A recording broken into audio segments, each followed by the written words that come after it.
Hi, this is just a short video of my outdoor blooms.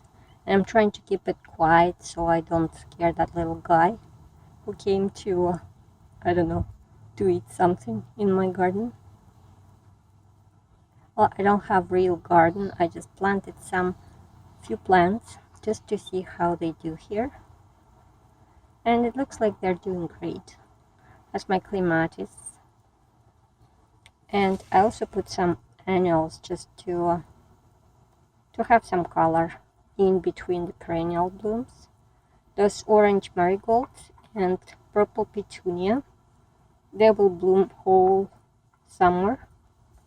Okay, it decided to run away.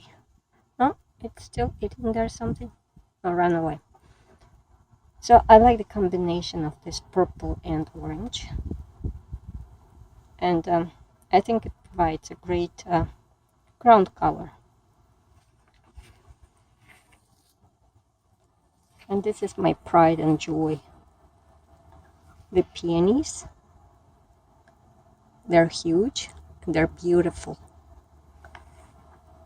This variety called Karl Rosenfeld, and I have two on both sides of the stairs.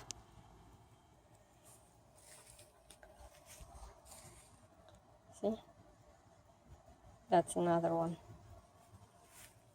I had no idea I would be able to grow and bloom them, but there they are.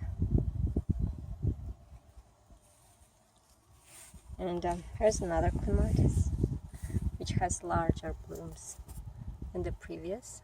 This one I just planted this year. It's a new plant. Hopefully it will take on. The previous one is from last year. It's really big. This one is still small. And some more colorful flowers. Here I have lots of daisies that are still in bud. They didn't open yet, so they go all the way around my fireplace outlet. Create nice border with the flowers when they're in bloom. And that's another peony. This one's called Sarah Bernard. Smells nice too. So those are some blooms in my garden right now. Thank you for watching and have a nice day.